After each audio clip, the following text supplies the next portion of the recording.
Your Disney DVD is enhanced with Disney's Fast Play. Your movie and a select number of bonus features will begin automatically. To bypass Fast Play, select the main menu button at any time. Fast Play will begin in a moment.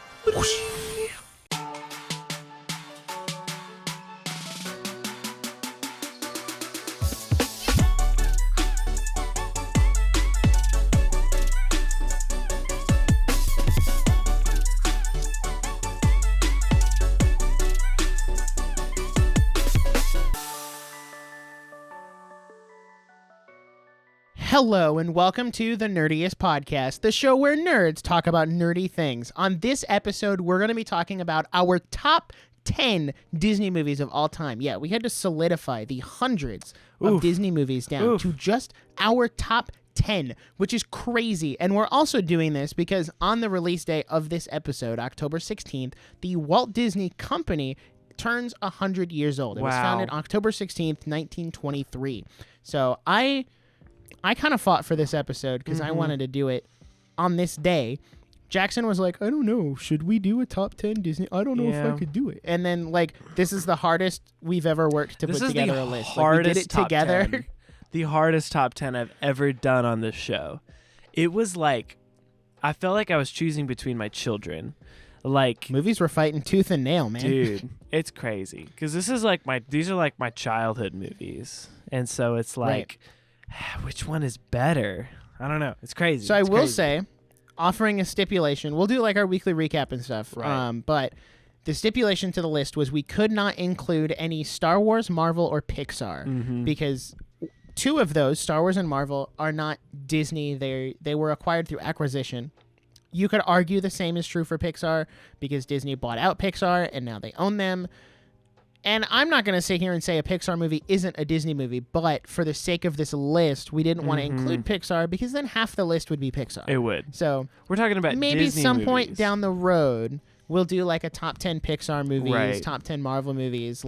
That was also the thought behind it is if the one thing alone could be its own top 10, then we probably shouldn't include it in this top 10. And if you want to, you can go back and listen to our episode, The Definitive Pixar Tier List. So that exists. What episode was that? 74? You intro and I will find 72? You intro and I'll find No, that. you got to find the original one and then... Oh, the OG the new one. Yeah. And so how many episodes were in between? So you intro and I'll find that. My week has been incredible because by week, I mean 24 hours since we last recorded. Wow.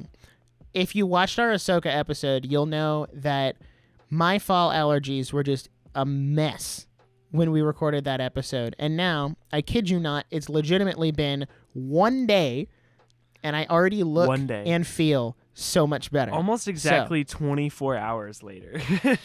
Yeah, it's wild. So there's that. I edited the Ahsoka episode today, and every day I creep just a little closer to abandoning Adobe Premiere Pro because I edited the whole episode, exported the whole episode, only to find out that Premiere decided to not export Jackson's audio or the background music at all. And what's frustrating about that is exporting podcast episodes is not a short thing. Every episode export usually takes somewhere between 45 minutes to an hour. So when I have to re-export episodes like this, it's very frustrating because that's another 45 minutes to an hour where I can't use my computer. Oof. And it's very annoying because there are other things I could be doing. Yeah. So it'll obviously get fixed because the episode's up by the time you're listening to this one. Right. But it is still annoying nonetheless. Other than that, I have not done anything. Because we knew this we're would double happen. recording because we're both going out of town. Yeah. This coming weekend, we would have been out of town this past weekend, which is why we're recording now. So, but it's all good. I found that's cool. Our first Pixar episode, which was two nerds rank every Pixar movie. No, was that 3? I thought it was 3 nerds. It was 3 nerds. Yeah, 3 it was nerds 3. rank every Pixar movie. That was episode 11. And then we came back with Logan to do the definitive Pixar tier list, which was episode 77. So 77? 77. Wow. Every time I look through our episode list, I'm like, when the frick did we talk about that? Is that So it's like 66 episodes? Because it was 11, right? Yeah, 66 episodes in 66 between. In between, and we're recording 106. Yeah. So that's 29 episodes ago we ranked the Pixar. Are you kidding me? Oh. It's been 29 episodes. I feel like that was yesterday. I remember we legitimately recorded that like a year ago. Ew, don't tell me that. Don't say that. I don't like that. I don't like that. Does it ever drive you crazy? What about you? How is your 24 hours? My 24 hours has been pretty good. I went and bought shoes today, which buying shoes is one of the most frustrating adult processes you can ever go through, because I am a large man, if you did not know that. I'm a 6'3" big boy. And guess what? I have large feet. I'm just going to say I have large, stinky feet. And if you don't believe me, I wear a size 14 wide for shoes. And it's very difficult to find size 14 shoes. And so whenever I do, I have to just kind of buy whatever I can get. I usually wear Brooks. And there's not like a size 14 Brook under $140. And it's so frustrating because that's just kind of what you have to pay for nice shoes. But am I just going to not buy shoes? So that's frustrating. I feel the same way about gas. Like I have to drive to work so that I can afford the gas that it takes to drive to work. What is America? Anyway, that's another discussion. That sounds like a skill issue. I don't know. Maybe just have smaller feet. So there's that. I've also recently discovered my love for cheese. And I always knew I loved cheese, but I think I've recently realized how much I really, really love cheese. And I think it was Friday night. I had, cheese for dinner. I had sharp white cheddar cheese for dinner. And it was phenomenal, 10 out of 10. And I've decided my ideal vacation is just eating cheese in between deciding when to take a shower. So that's essentially all I have for a weekly recap. I knew this would be difficult because we recorded yesterday, but that's what's on the mind. I believe you teased a little something in the last episode that I'm very curious to hear about. Oh, I sure did. Okay, so because I knew this is how things were going to play out, I intentionally teased something to talk about on this episode, and the tease for that was I now understand why people watch reality TV. Okay. Allow me to explain. Reality TV, from the American perspective, is just this kind of trashy TV that you turn on. You don't expect it to be good by any stretch of the imagination whatsoever. Like, it is supposed to be bad, and that's okay. And I didn't get it. I was like, why do people watch reality TV? Like, it's dumb, it's mindless, like, it's just kind of stupid, and I don't get it. About a week and a half ago, I started watching Rent-A-Girlfriend Season 3. Which is like one of those anime that, like, I don't know, guilty pleasure is the wrong term for it, but it's like I don't like this show, but I'm still gonna watch it anyway. And it wasn't until like I started watching Season 3 that it finally clicked in my head. Rent-A-Girlfriend is just reality TV, but it's anime, because it's objectively, by all paces, bad, awful, just terrible, garbage. I feel so bad because the main girl is a great character trapped in a terrible show. Yeah. Like, the potential is there. It's just the main guy is so horny all the time. Yeah. And it's like not in the typical like, oh, he's a college guy. Like, no, it's overtly bad. And the other characters call him out on it, and he never changes. Like, there's no character development whatsoever. But I'm watching Season 3, and I'm like, man, I don't know. I'm pretty invested in seeing what happens. Like, I kind of want to know. I've also entered that phase in my life where, because I used to get a lot of flack in college from my college friends of like, oh, you watch that anime? Or you watch this anime? That's kind of cringe. I've entered that phase where I'm like, yeah, I watch that anime. So what? It's my free time. Like, I can watch whatever I want. I'm not going to take criticism from you. I work. I go out and make my money. What I want to do when I get home. I'm a my law-abiding citizen. If I want to watch a really crappy reality TV anime when I get home, that's my Maybe business. I want to.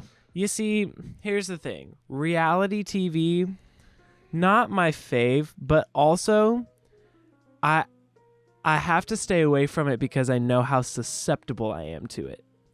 I know that if you turn on an episode of the Kardashians, I'm invested and I'm so into it. Me and my sister, we watched Hype House on Netflix, which is the documentary about the content house full of TikTokers. Oh, yeah. And everyone on that show is a horrible person. They're just terrible people doing terrible things. They're not actually friends. They're all super toxic. And I can't look away. It's like a car crash. Like it's horrible, but you just kind of have to watch it unfold. And what I will say though, my favorite reality TV is reality competition shows. I think at this point I've seen maybe 13 seasons of MasterChef. MasterChef is an S tier show. I remember you talking about Right? MasterChef Right? on an episode. I don't even remember what episode. I don't even remember what episode. But I remember you talking about it. Yeah. And I was really weirded out because you brought it up like so randomly. You were like, yeah, so me and my family just casually finished, watching all of MasterChef. What do you What mean do you all mean? of MasterChef? What are you talking So about? we watch MasterChef. We watch Cutthroat Kitchen. That's another really good reality. Just if you turn on the Food Network and those competitions get me every time. Cupcake Wars goes so hard. Chopped goes so hard. But also, I used to be so into The Amazing Race. Like The Amazing Race was like my plan when I was like 12. Was like, I'm just gonna go win the Amazing Race and be a millionaire. It's gonna be easy. Yeah, I don't know about that one. Oh, Chief. you know what else I used to watch? And this is probably super problematic now. I used to be super into The Biggest Loser. Do you remember that show? Nope, I never watched. Okay, I didn't watch reality TV. Yeah. The closest I would have gotten to that is my mom and grandmother used to watch a lot of General Hospital, One Life to Live, like all those Yeah. soap operas. That's the closest I've ever gotten to See, reality TV. it's just kind of, I don't know. Soap operas are a whole nother thing because they've been going for like 100 seasons and whatnot. But like, me and my mom, we would watch The Biggest Loser together. We were super into it. And it was so, looking back, I'm like, this show's kind of trash. Like they just absolutely. They just got together a ton of fat people to see who could lose the most weight over like a year. And it was like they framed it like they were there to help them when in reality they were there to kind of make fun of them. And it was just like this is kind of awful. Like this sucks. But yeah, I'm very susceptible to bad reality TV. And I understand that. So that's kind of where I stand. I'm glad you understand, though. Yeah, and also like General Hospital, all those soap operas are just white women's One Piece. Oh, like, which I Hold don't on. even know if that's a fair comparison because there's like 14,000 episodes of General Hospital, and Let it's me- still going. I think. It is still Like going. I'm pretty sure it's still airing right now. So that number just Okay. keeps going, which is so weird because I remember watching it, like watching other people in the house watch it when I was like 8. Like okay. I wasn't even that old, So and now I'm going on 21, or I am 21. So it's like, wow, 14 years ago, that's kind of crazy. So General Hospital is the longest running, the longest lasting soap opera in history, and it has currently over 15,000 episodes, which is insane. What? Over 15,000 episodes. All right, revisiting General Hospital episode. one. Oh no, please. All Days of- 15,000 episodes. Days of Our Lives has 14,000. The Young and the Restless has 12,000. Bold and the Beautiful went to 8,000. All My Children had over 10,000. How do you, I just want to like. How do I you would write? love to interview How? a writer for a soap opera? How do you Right. go? Like, this is a career job. Yeah. Like, you write General Hospital for your entire career Yeah. and then retire and pass it off to somebody else. and you make move on bank. and call it a day. You make bank. Let me tell you. Maybe Dude. it's like writing a kids show where it's like, yeah, these old ladies don't like. Yeah, they don't care. We don't need to just explain throw something together. how. You know? As long as it's entertaining, nobody's gonna care. I feel like that's so true because soap operas are not good content. It's just straight like it's kind of, I feel like okay, I don't know if I want to say this, but it's kind of like how moms and like old ladies will like complain about this young generation like wasting their life watching stupid YouTube videos, but then go and tune in for General Hospital like, at 3:00 every weekday. It's exactly how it is. Like It's like- the adults who are like, why do you watch people play a video game? That I don't Yeah. understand why you do that. And it's like, Yeah. you're watching HGTV. You're watching Right, people you're- renovate a house. Why don't you go renovate a house? You watch it because you can't do it right now. Coaches don't play. I feel like, oh, that's so true though. Granted, see, why do I watch food shows? Because I can't cook. Like Exactly. Like, what do you want from me? That's really, really funny. Huh. This was a good conversation.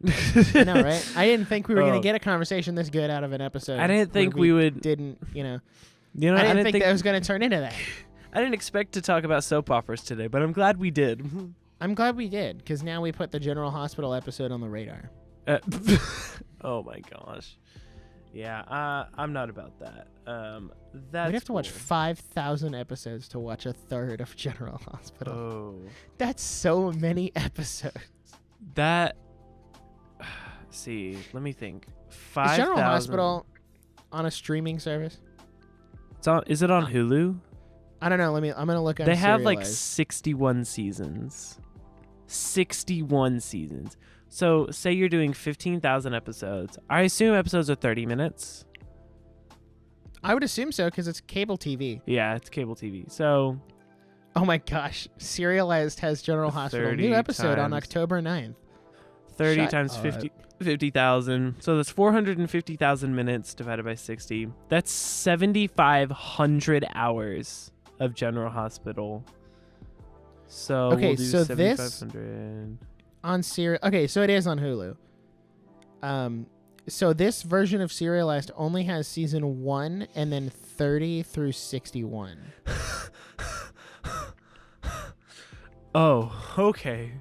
I think it rebranded a couple times, but it's the same. And then there's series. General Hospital 2, which is just like the Asian version. And then there's General Hospital UK, which General Hospital Night Shift. to get through the entirety of General Hospital, you could watch for 312 and a half days straight. You could watch Almost for an almost a entire year. straight year Almost. to get through the whole thing. That's really good. I'm so happy that you guys like that show. But then again, Good for you guys. people also watch One Piece. So Dude, true. Imagine watching Who One Piece. am I That's to kind of say? cringe. Oh, cringe. One Piece. I don't know. Oh. I do think it would be really interesting if we did an episode where we watched the live action One Piece and then reviewed it. Because As neither people of that us have did watched not One watch- Piece. So it's like that outsider, kind of like the Ahsoka episode where you Yeah. hadn't seen the Clone Wars. But instead, like, now we're both these Now we're both outsiders just of, out. like, I don't know. But I'm also on this, like, strict anti-One Piece crusade, and I don't know if Yeah. watching the live action, like, dips my toes in it. I heard nah. that the live action was low key good. I know. I was going to hate watch it, but then when I heard it was good, I was like, yeah, I'm not going to watch it now because Right. it's good. I thought it was going to be bad. What's the point? Why would that be entertaining if it's good? Why would I watch a good show? That's what I'm saying. Exactly. Oh, transitioning into actual topic a little bit. Disney has a movie coming out, the Whoa, big really? 100th celebration movie. Is that what they're officially calling it? No, but it's essentially the marketing is all like, this story is a century in the making. Like, yeah. it's Which kind of it's their like, thing. Have you, okay, this is kind of related, but it made me think of this. Have you been to the movie theaters recently where they show the trailer for the Illumination movie about the ducks? Oh, yeah. But the entire trailer is just them reminding you the other movies that they've made? Okay, so I haven't gotten that one recently because they have put out a new trailer, but I Okay. do remember sitting down for a movie right before the Mario movie came out, and they put that trailer out, and it really was just a big flex of like, hey, we've done Despicable Me, Minions, Secret Life of Pets, a couple other movies, and also the Super Mario Bros. Movie, which is coming out soon. Right. They're I like, was from like, the okay. creators of Despicable Me, Minions, The Secret Life of Pets, Sing and Sing 2, Wink, and the Super Mario movie. Super Mario Well, Brothers yeah, movie. we made those movies. And also we're doing another one, but we're not going to tell you anything about it. You're just going to have to trust us because we made all these other movies. And I was just like, what happened to trailers? Like, that is the dumbest thing I've ever seen. Movie trailers are over, party. Anyway, Wish, what's the release date for Wish right now? Do you know off the top of your head? Not off the top of my head. I do can know look it it's up. in that Thanksgiving time slot. Right. Like it's like the big Thanksgiving movie. I think it's the 27th. No, that's too soon. 25th. 22nd. I was close. I would have gotten down there eventually. Do you think, I don't know, is this getting delayed? No. Okay. No, because they dropped a second trailer. If it was getting delayed, they wouldn't have dropped another trailer. That makes sense. Dude, why can I not read this freaking Screen Rant article? There are so many ads on this page. Maybe Screen don't. Rant, Screen Rant is kind of insufferable sometimes. but Screen that's rant, more just like me. screen cringe. Oh, free me. All the sirens go off. I I don't know. This movie looks pretty good. It kind of it gives kind of like a Frozen / Encanto vibe, which I'm excited for, and I will probably go see it in theaters just because I like Disney movies and I want them to succeed. But I also like kind of want them to flop.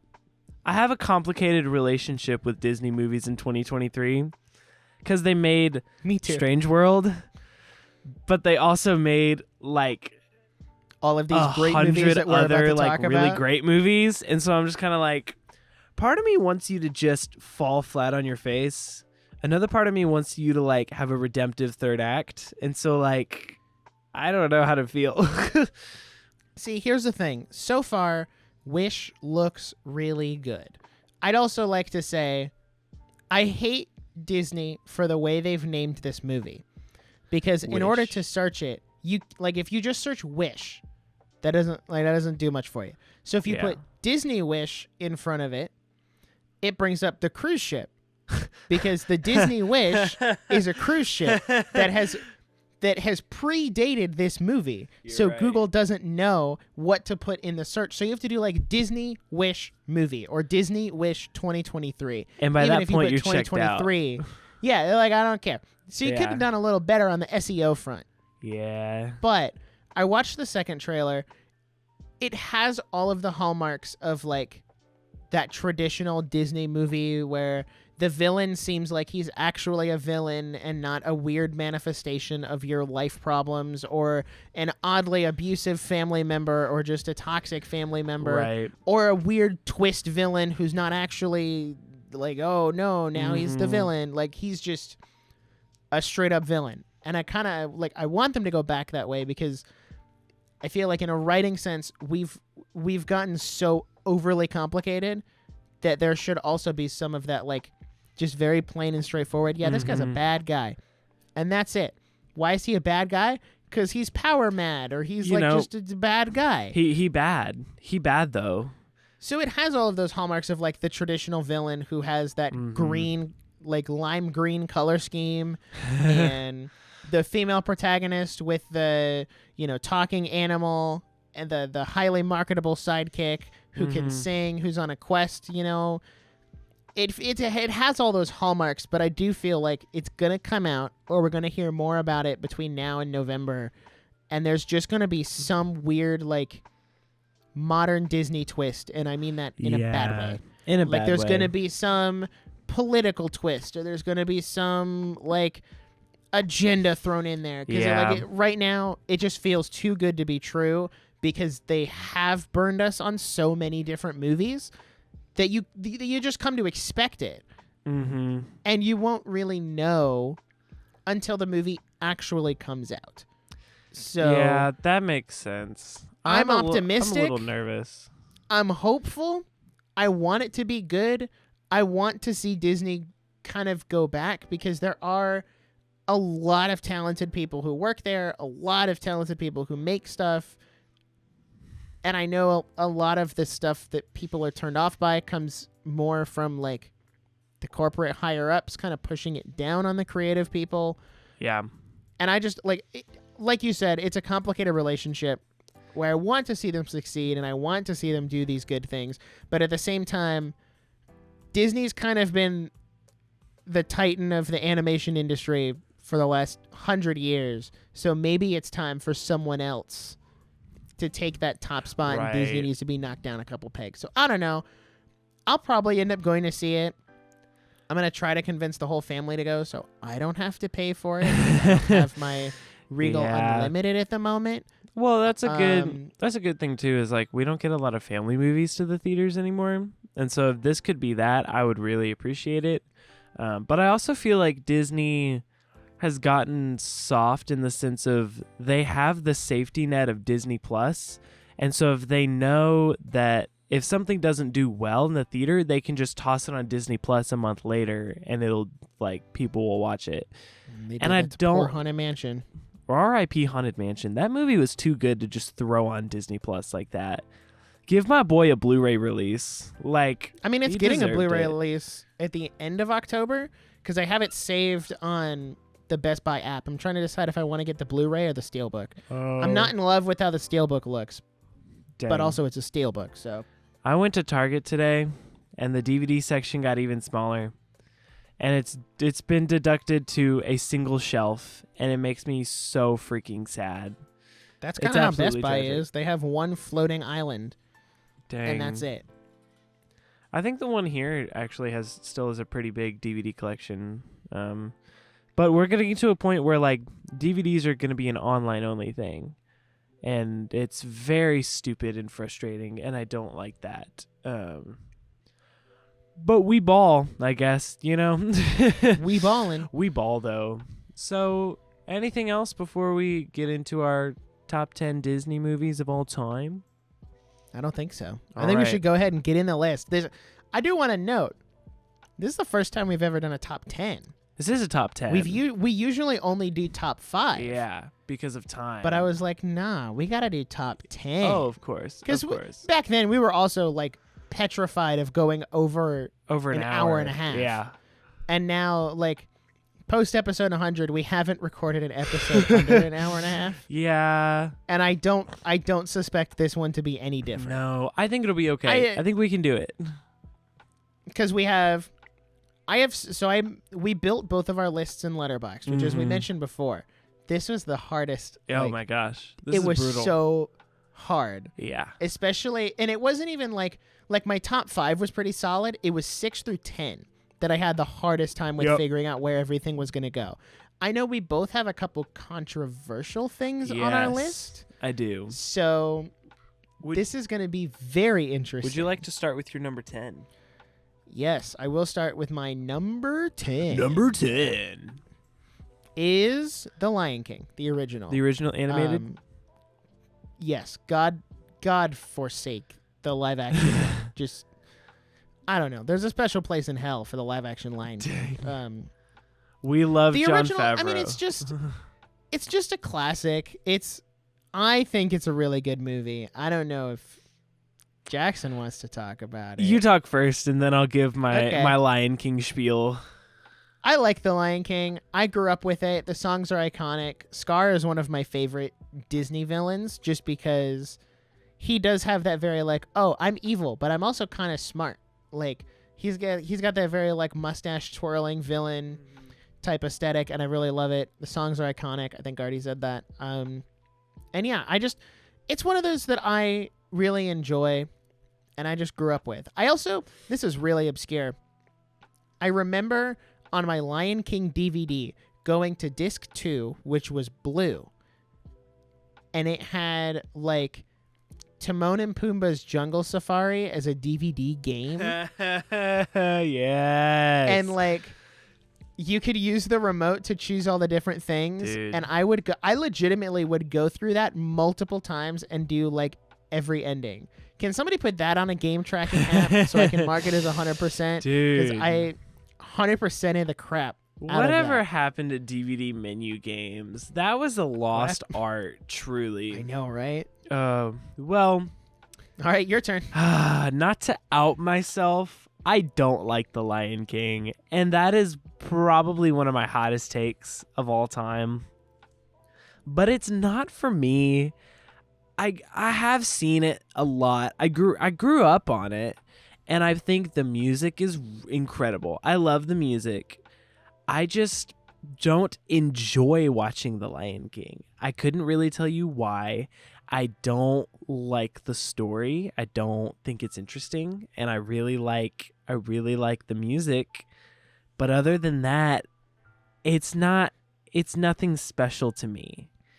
And Bro, I'm are you sorry. telling me you don't like Shakespeare? This is The Lion King is just Shakespeare. Shut up. I hate that defense so freaking much. When I say I don't like The Lion King, they're like, oh, so you don't like Shakespeare? The Lion King is literally Shakespeare. And I'm like, what are you talking about? What do you know what you're saying?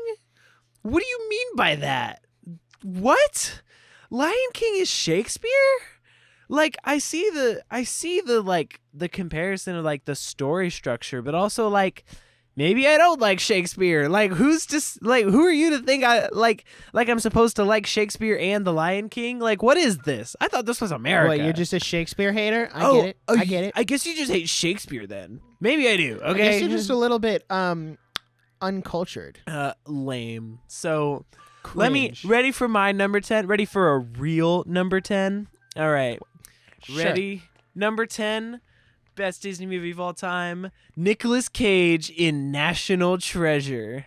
All right. I'm not even mad. Like that's National Treasure is a good banger. movie. I'd also like to say, this isn't a spoiler, 4 of my 10 movies are live action, which is I don't think I have any live actions on mine. because I really like the animated ones have a special place in my heart.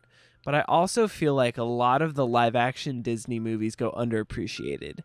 So, I have one live action. Okay, but National Treasure is one of those movies I could watch like to the day I die. Like it will never lose the magic for me. And it was educational. It was like U.S. history.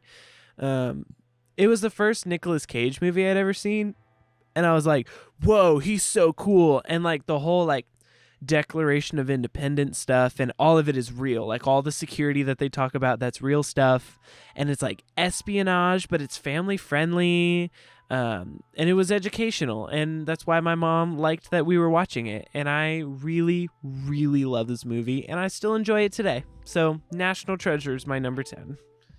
Wow. I'd also like to point out, as I'm pulling up my number 9, I'm wearing my ever so lovely Three Caballeros shirt because it's a Disney shirt. Because we're recording a Disney episode, and Jackson decided to pull up in his Animaniacs shirt, which is not a Disney shirt. It's a Warner Brothers shirt. Brothers. All of my Disney they shirts. are literally the Warner Brothers and the Warner sister. I am doing laundry, and all my Disney shirts are dirty, and I'm sorry. Wow. Right. All right. That's unfortunate.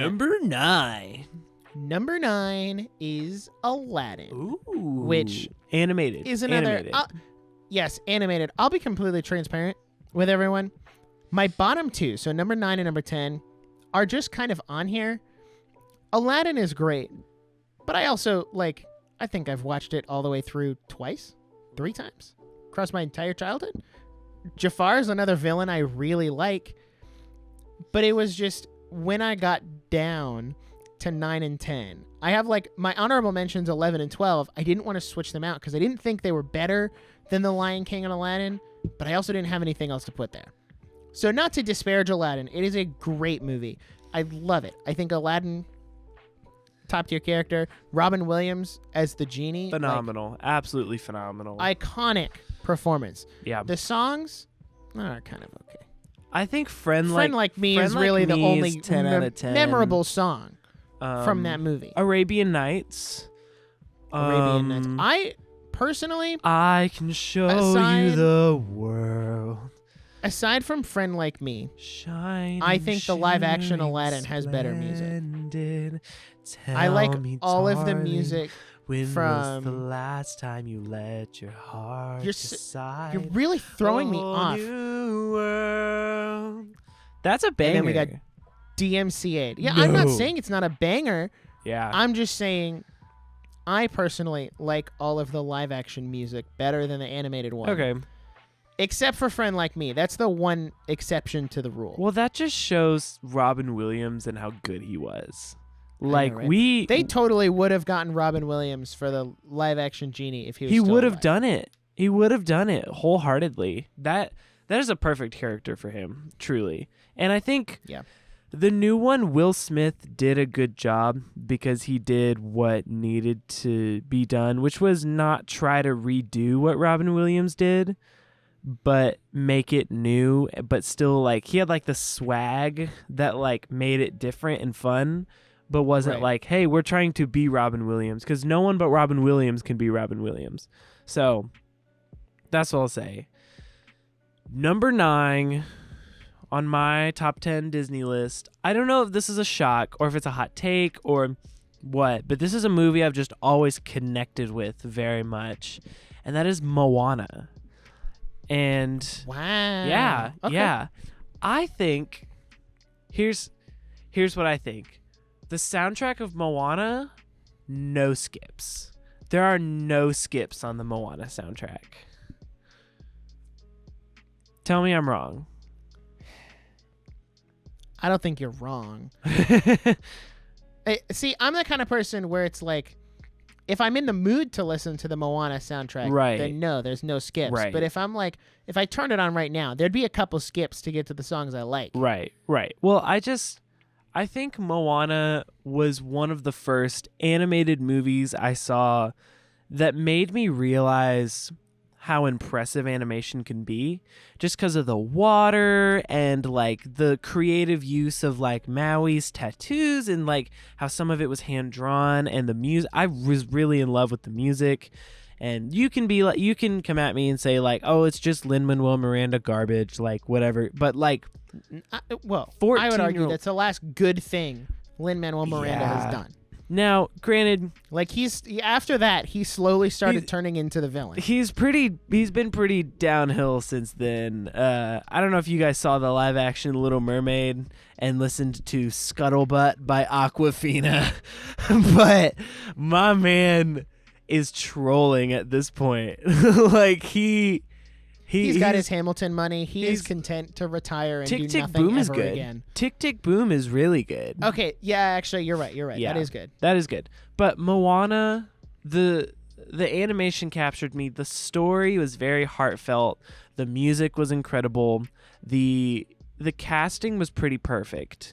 And Dwayne Johnson is kind of one of those like muscular actors that can just kind of be like big guy.mp4 in any movie, but I thought he like actually really worked in this role as a voice actor, and it's one of his better performances. Very heartfelt, great soundtrack, beautiful animation, love the story, connect with it well. All I can say is I'd rather be shiny. You're welcome. Oh, I thought you were gonna say you're welcome. There it is. Shiny. 2 things about Moana. I'm adding it to my list to rewatch. It's been so long since I've watched Been a hot it. second. I want to rewatch it about before. it. I was like, I gotta freaking watch Moana again. I want to rewatch it before our Disney Plus expires. Even though I know That's we a good have it call. on Blu-ray. Yeah. But 2 things. One, I remember Moana so vividly because the day we went to see Moana was the day I got my Xbox One S. And like I was so excited to open it and set it up and play it. And I was kind of mad that we had to go to the theater, even though it was sitting at home like doing the setup that was going to take hours. Right. I was like, oh, but I really want to play You couldn't Minecraft even watch it on anyway. my Xbox One. And I was like, So then That's we awesome. left, and then we went back. Also, I want to say it was my freshman year of high school. I don't know if you know this. Oh. I did choir all 4 years of high school. So freshman year, or maybe it was sophomore year. I don't remember. But I sang a duet of We Know the Way with one of my classmates. Like it was a whole choir song, Right. but there was like a duet part of it that I did, which was terrifying because I never liked singing in front of people. It was fine when I was in Right, choir when you're because in I the was kind of choir. like mixed in with a bunch of other people. Right. But when I had to step up on stage and like have the pressure of everyone looking at me because I'm now separated from the group, Right. I was like, I don't know, I'm not about this. Yeah. So it's That's and I mean I have a hilarious. great singing voice, or at least Right. I've been told. I think you But do. it was still like it was so hard to get over. But you're still like this And- high school kid, like, we know the way. The way. I'll have to send you the video later. I gotta. I'm gonna make a I note need to so see I don't that. forget. I need to see that. But yeah, those are my two Very Moana cool. things. I do think it's a really good movie. Yeah. I think it's one of the better ones Disney has made Yes. in recent years. Yes, I Before agree. they kind of started to enter their villain arc. I agree. um, And now they've even in their villain arc, they've said, "What if we did live action Moana?" And I'm like, guys, I'm gonna be so freaking for real with you. I'm 19 years old. When we don't need to be making live action versions of animated movies I saw in the theater in high school. Yeah, like Wait, they're doing what? live action Moana, live action Princess and the Frog, and I'm What? like, bro, What is your audience for these this? movies ain't even dead yet. What Like, is your audience for that? the no corpse one is still fresh. What? How do you- like that makes no sense to me. But yeah, so number 8. Hit me Number with it. 8. My number 8, I think this one might double up on our list. If it I have doubles Meet the up- Robinsons. Oh, okay. What I'll say is Meet the Robinson barely slipped out of my top 10. It's number 11. Really? Yeah. Okay. Barely. So, Meet the Robinsons is genuinely one of those Disney movies that just kind of slipped under the radar after it came out, Yeah. and people forget how good it is. Like, it's such a well put together. I would argue it's one of the best time travel movies ever made because they don't try to get too bogged down with the time travel rules. They're just like, yeah, time travel. That's how it works. And then bada bing, bada boom, and then you're done. It also embodies, and I know this was intentional, but it embodies a lot of the spirit or the creative spirit that Walt Disney originally brought to the company. And they're like, they put some of his certain quotes and stuff in the movie. And I'm pretty sure Wilbur is supposed to be like, this what was Just it? be like Allegory yeah. comparison stand-in for Walt Disney. So it's a Interesting. really good movie. Has some really good writing. I really like Bowler Really Hat Guy as a funny. villain. I Dude, think he's bowler great. hat guy. Like Hey, when dude, wanna come over he to my puts the house? hat on the T-Rex and he's Oh like, my gosh. "Oh, I got really stubby I arms. got a big can't head really- and little arms. really stubby arms." It's so good. And then the frogs, man. Oh what my a gosh. great He's like, movie. If you "Seize haven't the seen boy." Meet the Robinsons, Why aren't you seizing the boy? So good. if you The- haven't seen it, go watch it. Oh It's man. it's a great movie. Now that I think about it, I quote that movie all the time. I'll either say one of my favorite moments is when he goes, "Hey Goob, wanna come over to my house after school?" They all hated me. And I was just like, me. I have the. Hold on, let me find it. I have the picture of Goob standing at the window, like, Oh, where he's looking just like- in. After he gets hit in the face with a baseball. This one. Yeah. This is my favorite reaction. That's such an iconic reaction image. I use It's it too so good. frequently. I also the most iconic quote I say all the time. I always go say, "You have the caffeine patch. Each patch is equivalent to 12 cups of coffee. You can stay awake for days with no side effects." Sorry. So freaking I also good. have that line memorized. I don't remember where they used it on the Disney DVD like preview screen, but like it was on every single movie. It was like the not Fast Pass.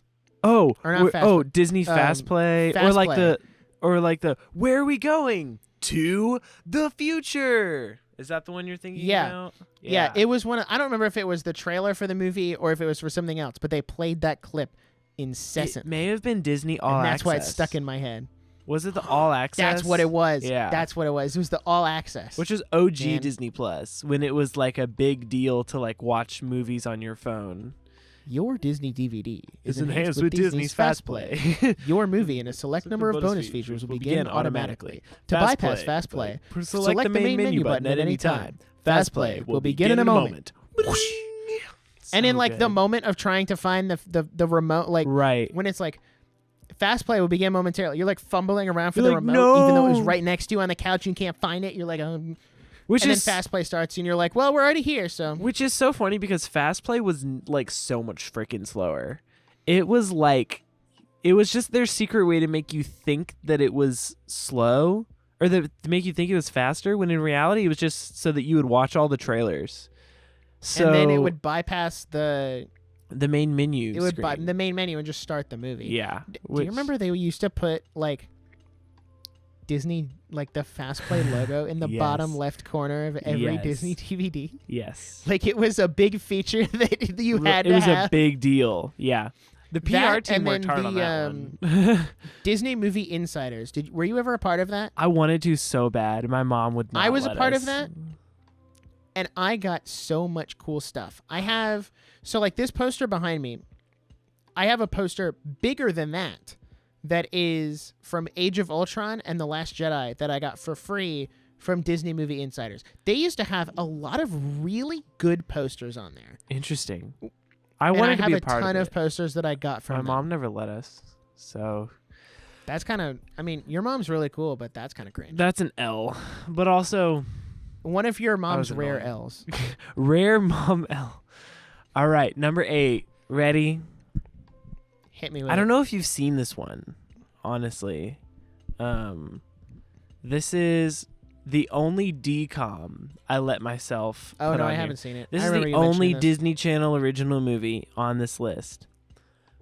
But Lemonade Mouth is is the best Disney Channel original movie ever made. And you could say, but what about High School Musical? But what about Camp Rock? But no, they fail in comparison to Lemonade Mouth. Lemonade Mouth has heart. Lemonade Mouth has a no-skip soundtrack. Lemonade Mouth has an all-star Disney Channel cast for its time. Kids today don't understand how big of a deal it was to have Adam Hicks and Bridget Medler in the same movie. That was a big freaking deal. And Determinate is in all of my playlists. I can do the entire Ren rap verse. And it's such a good movie, and I cry every time. She's So Gone, that's another banger. Too freaking good. We need to watch Lemonade Mouth together sometime. That is the best Disney Channel original movie ever made. Hands down. I would like to argue that point. I think, in my humble personal opinion, the best DCOM is Teen Beach Movie because it has all of the same things you're talking about. Do you know how big of a deal it was to have Ross Lynch from Austin and Ally and that other girl who was in the movie in the same movie together? You don't even know her name. That was a big deal. You don't even know her and name. it was, dude, it's a no-skip soundtrack. What are you talking about? See, I'm genuinely shocked. Like, Teen Beach Movie did not make my top 10. Sorry, spoiler alert. Maya Mitchell. Thank you very much. Maya Mitchell. What was she in? Why does she look like... She looks like the girl who plays Amy Santiago on Brooklyn Nine-Nine. Like, they could be related. Huh. But they're not. I don't think. Teen Beach Movie goes hard. I'm just gonna well, no, it's in my honorable mention, so I'll just briefly talk about it now. Teen Beach Movie goes hard. No skip soundtrack. I was obsessed with that movie when it came out. It was like that was the only DCOM that actually hooked me in the same way like you're talking about Lemonade Mouth. It's the only one that ever did that. I was never big into High School Musical. That's a lie. I was really into High School Musical 3. But for a shorter amount of time. Teen Beach Movie was I digress. I hunted down the DVD. Like, I stalked Target every day waiting for that DVD to come out. I was like, man, when the Teen Beach Movie DVD comes out, I can watch it again. Yo, and then I watched it again. I made my whole family watch it. Man, have you ever seen it? I've seen it once.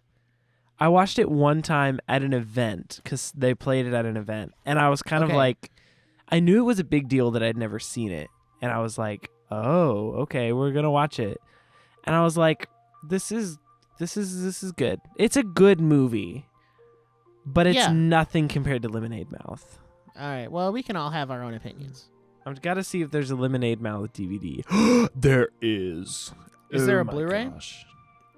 Hold on. We're going to look for our subsequent DCOMs. I'm going to where you go? I'm just looking on Google to see if someone is. I don't think they ever made. There's an extended edition. Whoa. There's a used one on I need eBay to add for this to my $6. I need to add this to my McKay's list of like movies I want to look for when I'm there, because that's exactly where you'd find it. All right. For like $2. Yeah. Okay, number 7. Hold on, I'm trying to add this to my McKay's run. Come on. Where do I put it? I'll put it under Bullet Train. Okay. I don't know what those two things have in common. Teen Beach Movie and Bullet Train. Number 7. So what number are we at? Number 7. So my number 7 might crack some skulls, might ruffle some feathers. Oh, this is might anger some Karens. I'm going to say Frozen 2. Not the original Frozen, but the sequel, because we did a whole episode last year on Is Frozen Overrated, which for some reason mysteriously got like 400 views on YouTube. Like people were really looking for that one, I guess. But okay. Sure. But we kind of like in that episode we talked about both movies because it was supposed to be like a revisit or something, but then we just titled it, I don't know. Right. And we had a really interesting conversation and broke down like, is Frozen overrated? I don't know. If you want to find out, you'll have to go listen to the episode. But my conclusion was that the second one is better because it really, I felt like it dove more into the characters than the first one. It explained a lot more of the lore than the first one did. And also, I'm one of those people who looks really contribute to how I feel about a movie. And I think the character design and outfits of Frozen 2 are leagues better than Frozen 1. I know a lot of people are like, but Elsa in her Frozen dress. And I'm like, bro, no. Dude, what about the show yourself outfit? Okay, that's all I'm saying. No. I mean, that's good, but it's just the Frozen 1 Let It Go outfit, but in white. Yeah. I think her outfit from like the beginning of the movie, like the light blue one, peak character design. Okay. That's all I'm saying. I have her Funko Pop on my shelf somewhere back there. Yeah. Which is funny because I told myself I would never get like Frozen merch. Which by the way, in like a month, the first Frozen movie is going to be 10 years old. Stop. That's not okay. I was 11 when Frozen came out. And now I'm 21. Gosh. I'm not ready for that. I'm starting to feel old. The 10-year anniversary of Frozen. Lord have mercy. Moana will be 10 years old in 3 years. That's not fair. To say in 3 years, that's a little much. Isn't that weird? That is weird. I don't like that. I don't like that you said that. This is how I grapple with getting old. But yeah, my number 7 is Frozen 2. I respect that. I think it's I respect better that than the opinion. first one. Lost in the Woods is an absolute banger. I didn't even talk about the soundtrack. Dude. The soundtrack of Frozen 2 goes hard. It does go hard. The Panic at the Disco version of Into the Unknown, though, like that hits. The original hits, but the Panic at they both hit. They're phenomenal. That's a really, really solid movie. Did you ever watch the Into the Unknown, the making of Frozen 2? I never did. I always said I was going to, and then I never did. You should watch it because I'm honestly shocked that Disney let them put it out, because it does not paint Disney as a company in a good light.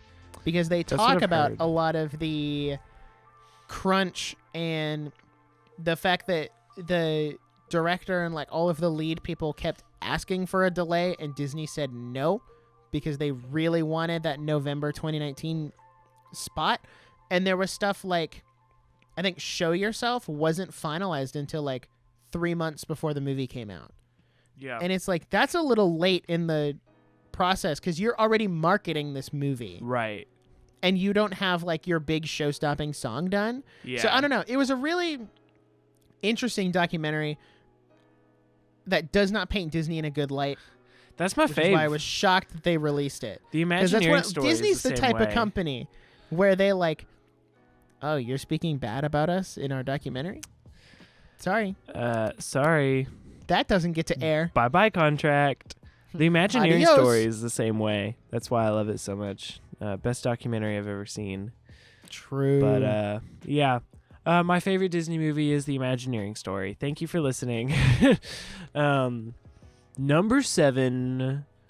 This is a classic. I gotta bring it back to the classics. This is, I think, one of just the best animated movies of all time.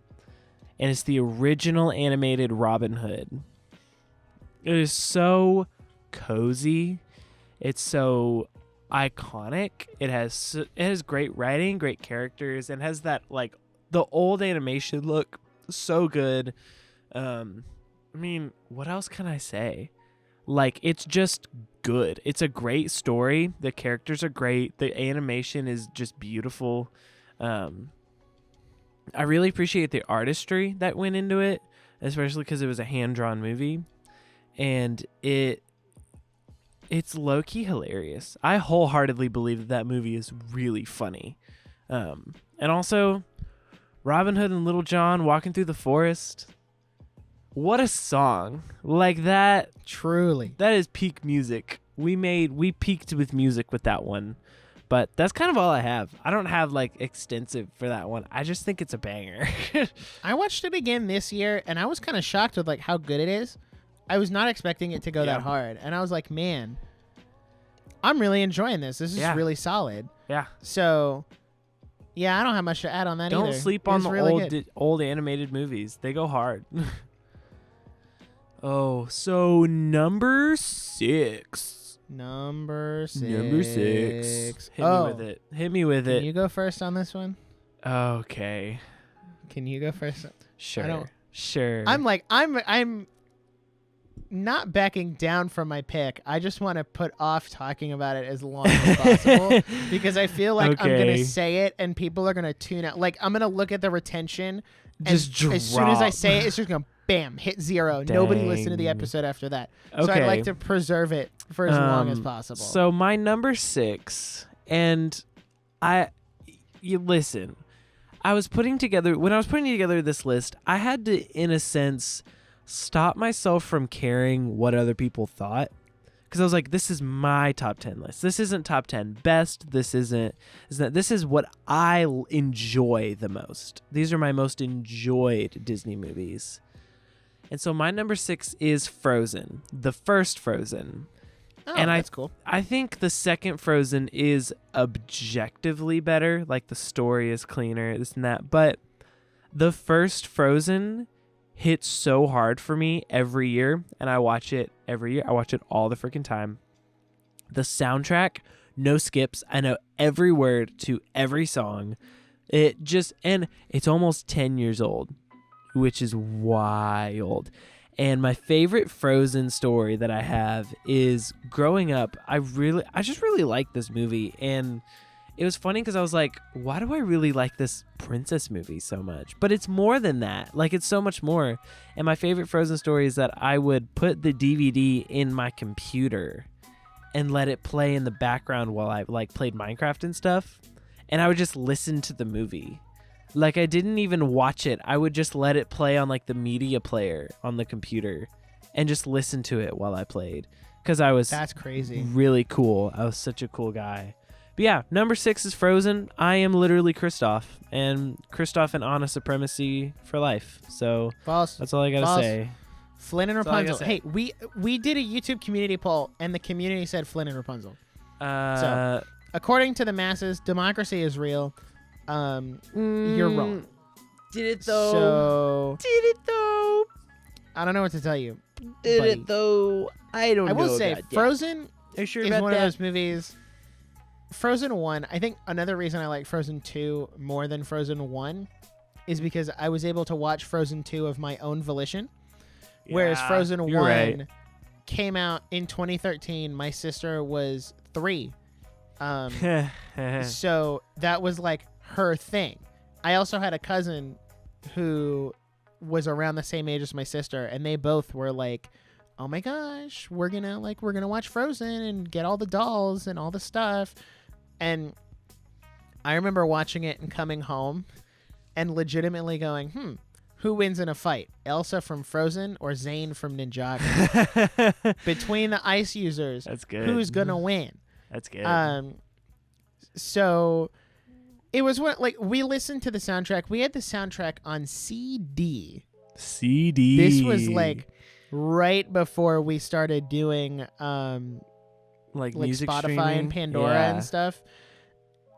And we used to listen to that soundtrack all the time. And my mom and I would have like really intellectual, deep conversations about Frozen and like the ramification. Like, we would break down Frozen Heart. She'd be like, so Frozen Heart, like, what do you think this is referring to? I wholeheartedly get all of my deep media conversations from my mom, Yeah. which I will loop back to because we've done the same thing with my number 6. Which It's time. I'm just gonna you have say to tell it the truth. and get it over with. We're putting this list together. Thank you and I for was really listening trying to to this think, episode of the Nerdiest If this is Podcast. where you're going to dip out, thanks for listening. We have a lot of other great content you can listen to. But if you persevere, you're in for some great stuff. I was really trying to put this list together. And very similarly to Jackson, I realized that this is my top 10 list. And these are like the top 10, like if I'm going to watch a Disney movie and I want a cozy, comfy Disney movie that I know I'm going to enjoy all of the time, every single time, it's going to be one of these top 10. So that's why my number 6 is Beauty and the Beast, but the live action one, the Emma not Watson. the animated one. Emma Watson is hot. Thank you for coming to my presentation. That's all I have to say. Just kidding. Let's give 10 seconds to let listeners decide if they'd like to stay.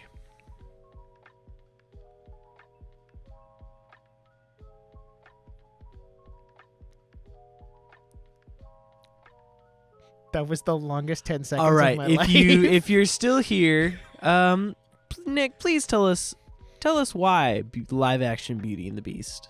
Okay. I've said it a couple times before on the podcast. I personally enjoy the live action Beauty and the Beast more than the animated one. And I'm not, okay, don't get me wrong. I'm not saying the animated one is bad. The animated one is a classic. It's actually in my honorable mentions. So it did make the list. And I have always grown up around Beauty and the Beast because Bella's my mom's favorite Disney princess. Beauty and the Beast is her favorite Disney movie. I'm pretty sure it's like her favorite movie of all time. So I'm no stranger to Beauty and the Beast. I've been around it for 21 years. But as I got older, and like I wasn't a huge, like I thought the live action one was okay when it came out, and I kind of jumped on that like bandwagon of, oh, the live action remakes suck, like we shouldn't watch any of them.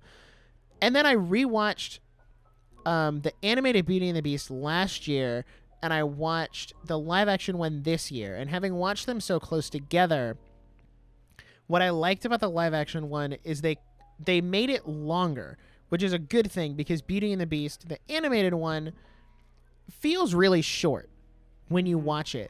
Like, you kind of rush through everything, whereas the live action gave a lot more time, gave a lot more build up. It added certain things like the Beast's past or Belle's history with her mom, which was never in the animated one. It was very strongly implied, but it was never there. Also, the original songs they added, I thought were really good. Phenomenal, dude. Evermore. Dude, top tier.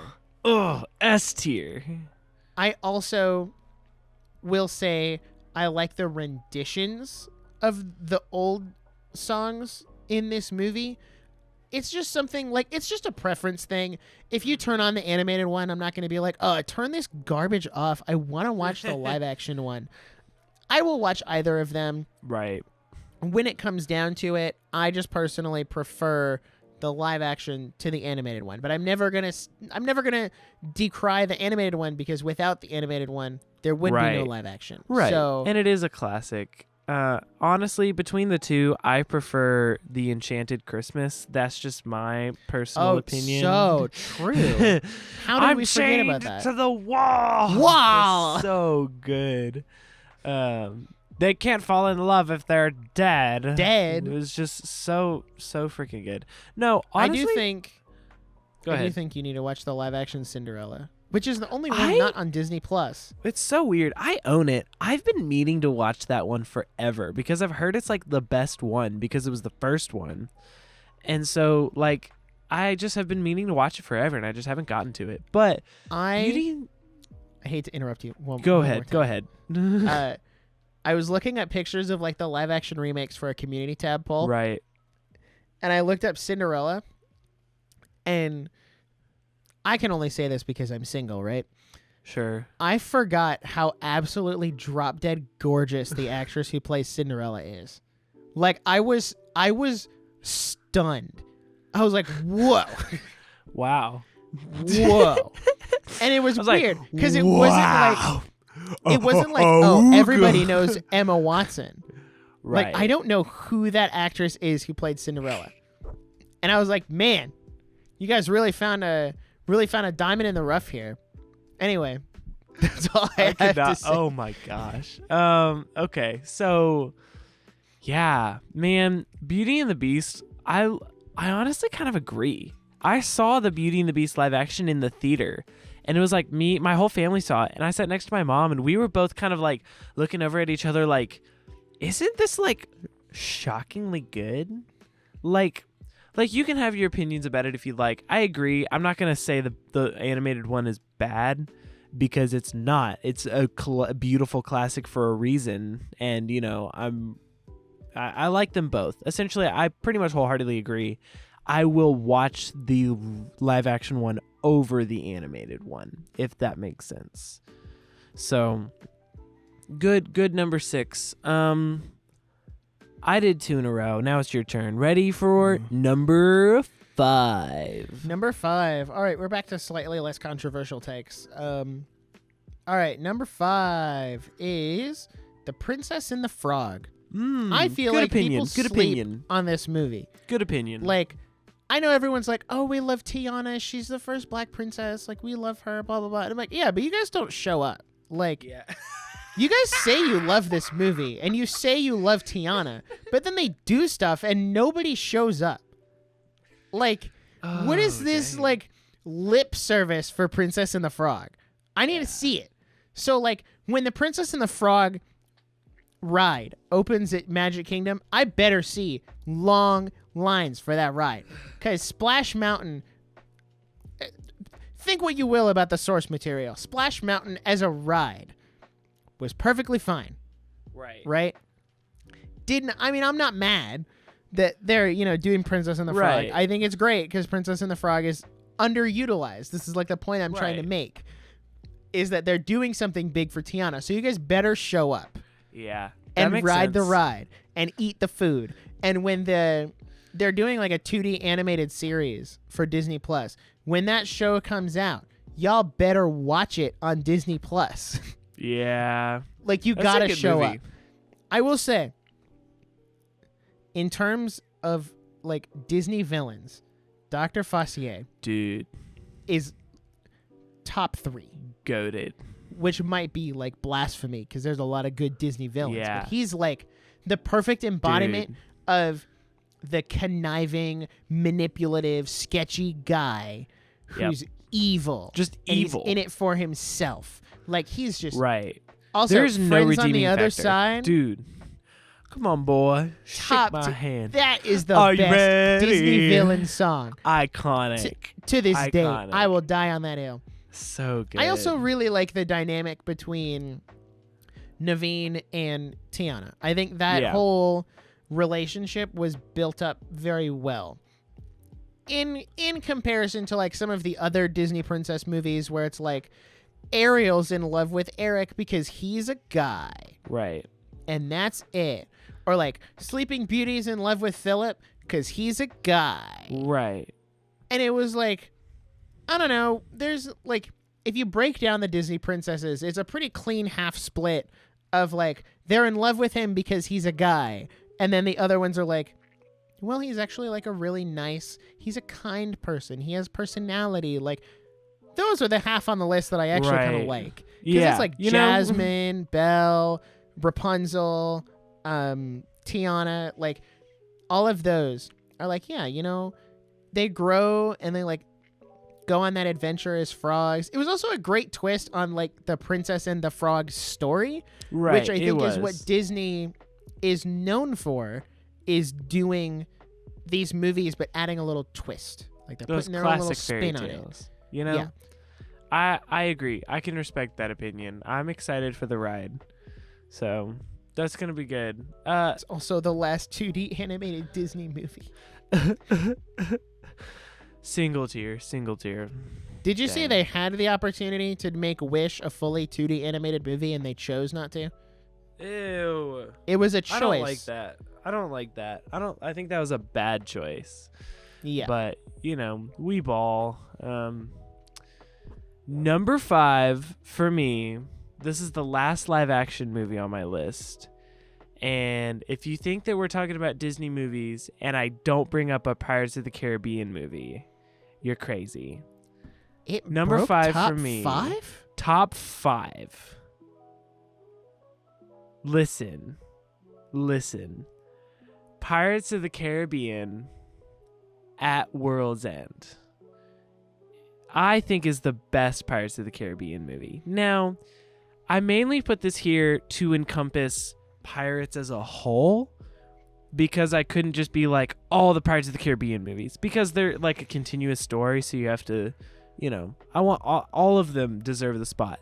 But at World's End, I think is the best one because does the most with its characters and with the setting. And I think Jack Sparrow is probably, thanks to Johnny Depp, one of Disney's most iconic characters and will be for a very, very long time. And I feel like we kind of forget that the Pirates movies are there and no one really wants to talk about them. And here's the thing. I know they've talked about like rebooting them and bringing them back, and like I'm usually against that. I feel like there is a potential. I feel like you could, in theory, do more Pirates movies if you just kept the world and started characters over and just kind of alluded to characters and like didn't try to do a whole connected universe thing, because those movies are dope. Those movies are so dope, and I think they, for their time especially, have some of the highest production quality of movies I've seen. Like, those movies are airtight and the stories are phenomenal. At World's End is my favorite because my favorite scene in all of Pirates of the Caribbean is Barbossa officiating the wedding between Will Turner and Elizabeth Swann during the war, like in that big fight, and they get married. 10 out of 10 W scene. That's my number 5.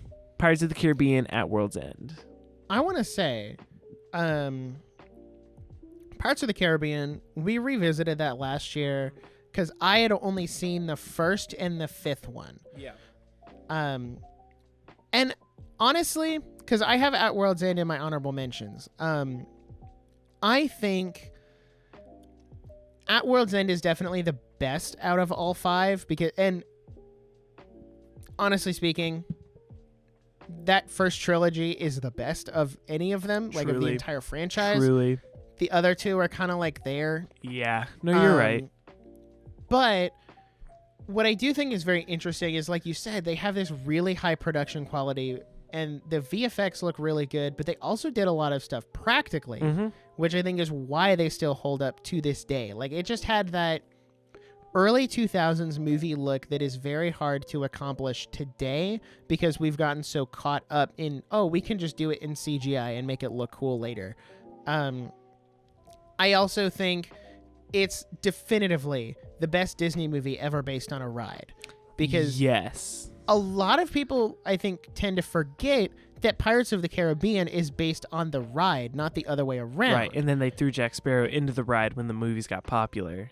Right, because the Pirates ride didn't really have any lore, which I think is why the movies work so well, is because there was no expectation. Yeah. The only reason it's connected to the ride is pretty much in name alone, and the fact that there's pirates and they sing the song like once. Nowadays, it's like, oh, well, it's connected because Jack Sparrow's in the ride, but that's only because of the movie.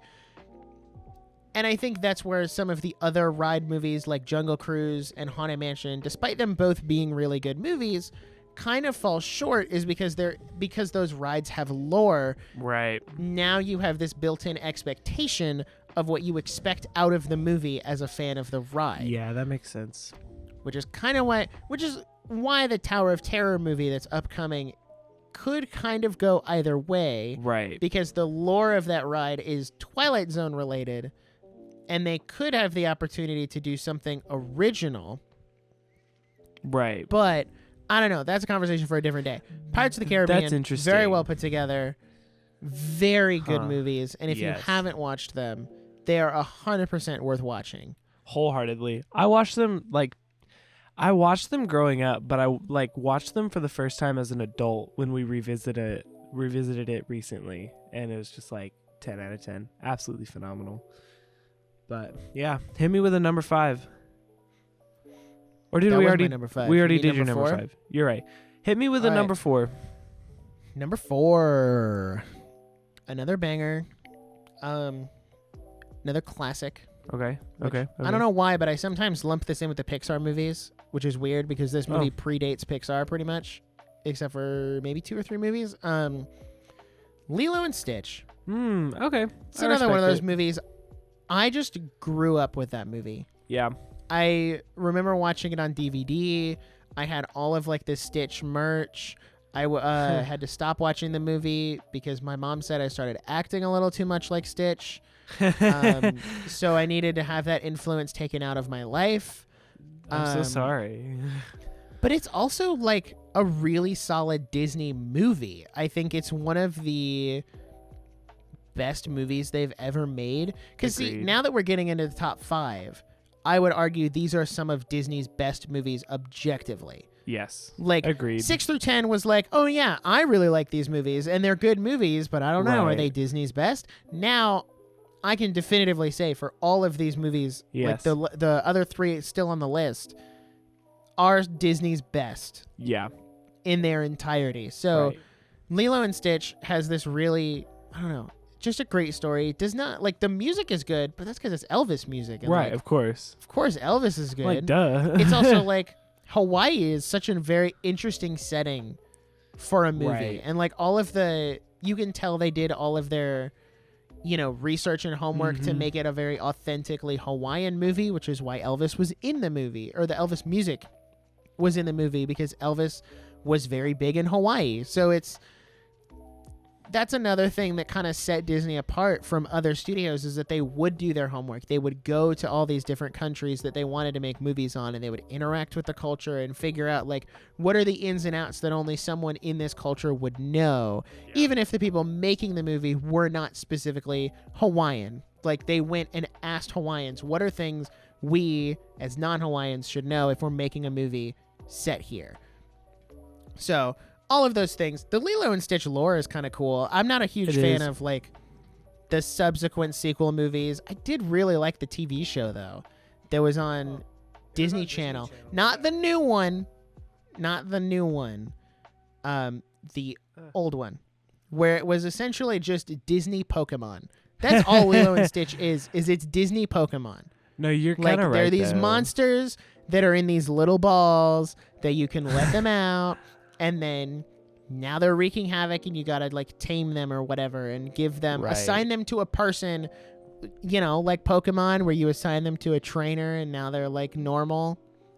Now they're normal. Lilo and Stitch was my Pokemon. I wasn't allowed to get into Pokemon, but I was allowed to watch Lilo and Stitch. I think I respect Lilo and Stitch, but I also wasn't super into it as a kid, and so I'm not super connected to it, but I also appreciate it. I appreciate Lilo and Stitch. Even though it's not like my movie, I respect it, and I like the aesthetic. And I really like that clip where she's like, I'm sorry I punched you and bit you and pulled your hair and kicked you. And I think that's just goes down the list. Right. That's a really iconic reaction clip.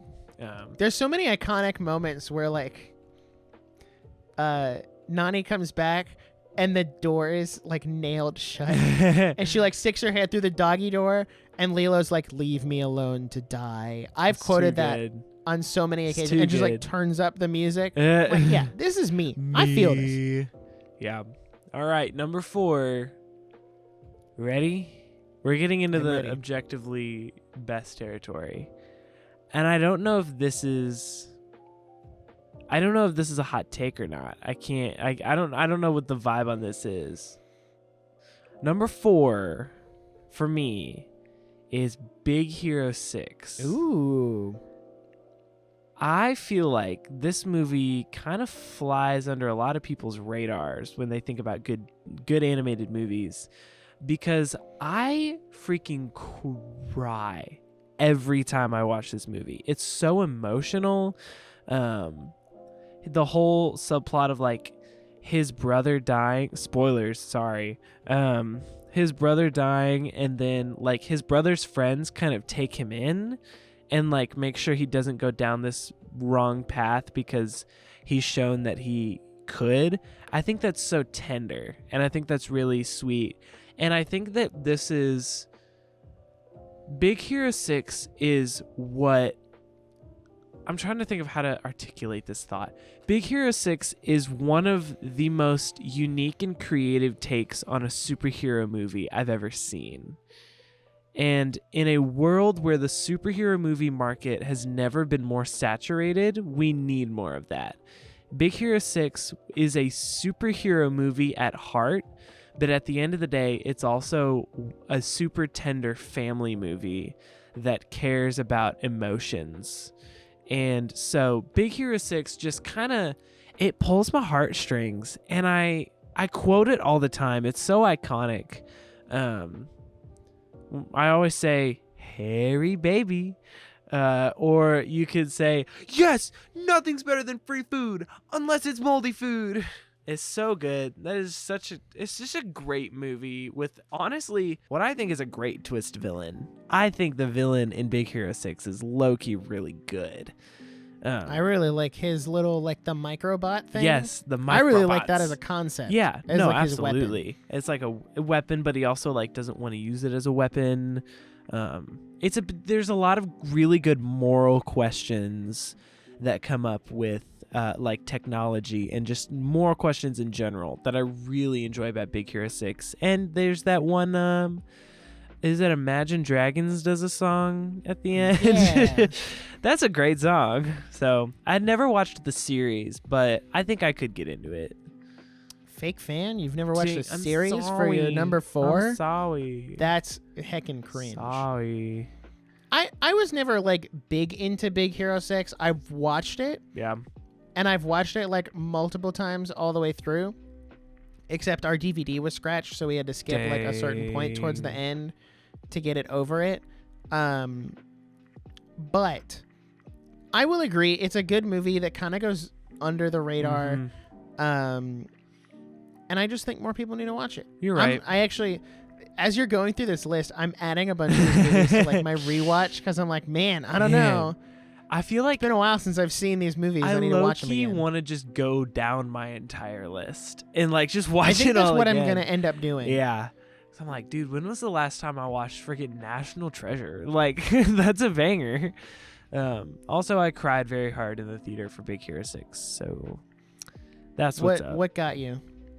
The very, very end, when Hero hugs Baymax and they're in space, and Baymax is like, I cannot deactivate until you tell me that you're satisfied with your care. And he's like, I can't lose you. And he's like, I need you to tell me you're satisfied with your care.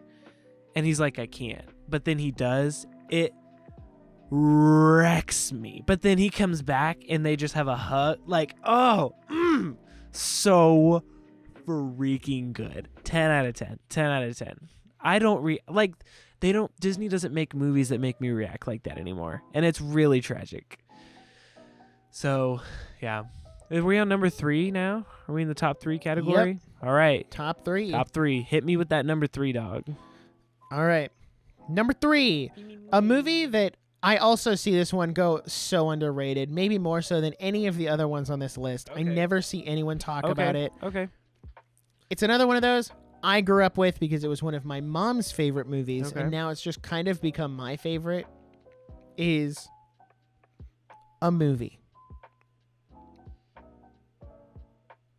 Oh, wait, sorry. I forgot part of it. My bad. It's a Goofy movie. Wow. Not just a movie, it's a Goofy movie. Dang. I rewatched it this year. Fire. It's peak Disney, man. Fire.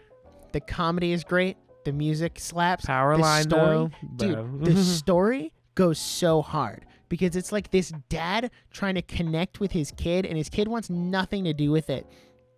And like, I get it, and I understand. Like, I can relate to the story in the sense of like, I had that parental figure who wanted to connect and understand what I was doing, but through what they wanted to do instead of what I wanted to do. So like the line, I don't remember the line verbatim, but it's when the car is in the water and Max is like, I've grown up or something. And Goofy's like, I know, I just want to be a part of your life. And just that, it's whole movie, heartbreaking. Dude. It's so good, freaking man. Tender as frick. No spoilers, but I will be talking about a Goofy movie in a little bit, so I will hold my thoughts. It's genuinely one of the best movies ever made. An extremely goofy movie is it's whatever. Sequels tend to never be as good as the first one. You're right. Right. It just captures that, like, when I think quintessential Disney, I think a Goofy movie because it has all of those hallmarks of a Disney movie. And there's not really, what's interesting is there's not really an antagonist per se. Right. No. The antagonist is more the tension between Goofy and Max. And like, it's more of an antagonistic force as opposed to one person specifically. So also Max and Roxanne, W couple. Power couple. I don't know. Listen. Power What can I say? line. Power couple. Power. Hey, yo. We also know that canonically they ended up together because here's some Disney lore. Okay. The new DuckTales, so the reboot, Okay. takes place in the same universe as a Goofy movie because Goofy makes a cameo in the last season. Yeah. And pulls out like a picture, like his wallet is full of pictures, and in one of them is Max and Roxanne like at their wedding or something. That's good to know. So like, that's good. It's That's so great. wild. Wow. Which is funny because she's never mentioned in the sequel movie, but I think Disney likes to pretend that that movie never happened. Yeah, no, you're right. So it's just not canon. Max never went to college. Exactly. He just married what can I Roxanne say? and lived happily ever after. That's all I need. Exactly. That's all I need. All right, ready for this number 3? Are you ready? I'm ready. This movie is a movie that I rated 11 out of 10 stars on my blog when I was 12 years old. This is none other than Zootopia. Whoa. Zootopia. So you're a furry. Exactly. Zootopia Oh. is hands. Zootopia is one of, I don't want to say it's underrated, but I feel like it's better than it gets credit for. And it's an incredibly very tight story. Very well done. Characters are super engaging. Voice acting is incredible. The animation is gorgeous. Great message. It's one of the few like air quote agenda movies. I don't feel like Zootopia has an agenda necessarily, but there's some political undertones that I feel like were handled extremely well. And I don't know if here's the I've thing. ever seen a movie done that. The way Zootopia handles the agenda is much better than the way like other more recent Disney movies have done it, because it's like the whole theme. Right. It's not a thing that was shoehorned in there to get brownie points. Right. With a certain like rating system demographic and certain right. It was a part of the story because that's the story they wanted to tell. Mm-hmm. And it was done very well. The allegory it was natural. So natural. Very well done. Yeah. No, it was phenomenal. And the soundtrack is really good. The humor is incredible. It is a funny movie. Also, I quote that movie all the time. There's a lot of great quotes in that movie. Anytime someone says anything fancy, I always just pull out man, that's a $4 word right there. My family just called them night howlers. Like that line comes in clutch so often in my life. I'll be honest. So that's my number 3. Zootopia is a goated movie.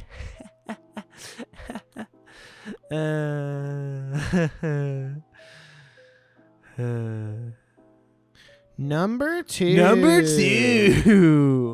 All right. Hit me with number 2. So if you know anything about me, you'll know that there's 2 movies missing from this list, and you're going to know where they go on this list based on the number 2. All right. So number 2, shocking probably nobody, is Tangled. Yeah, I knew it would be up there. Dude, come on. It's Tangled. What? Come on. It's Tangled, dude. Yeah. The humor, the animation, the music, Tangled, no skip soundtrack. 0 skip soundtrack, even on a bad day. I can agree with that. Even on a bad day, no skip soundtrack. Also, we can't forget Eugene Fitzherbert. What a lad. Right? Like, dude, Flynn Rider, Eugene Fitzherbert carries the entire movie. I'll say it. Yeah. Also, Rapunzel and Flynn, best Disney couple. We can fight about this all day. Actually, I'm going to make that the poll this episode. Flynn and Rapunzel or Anna and Kristoff? We'll let the listeners decide. Okay. So, go ahead. Tangled, I also have a lot of emotional attachment to Tangled because of how it played into my last relationship, which I'm trying to not let carry with the movie, because I did like the movie a lot before then. Right. But it was like that relationship just kind of bolstered how much I loved the movie. Mm-hmm.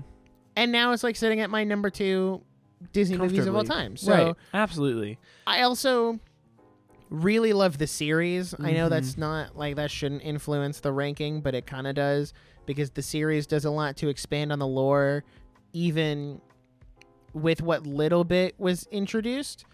So yeah, I just think it's a really solid movie. I'm not going to say it's underrated, because it's not. Like, it's appropriately I don't know. rated. I can't say it's underrated because it's very appropriately rated. So Tangled is my number 2. I don't think I've rewatched it yet this year. I respect which is it. odd, because Tangled is one of those that like I'll rewatch every year. Yeah.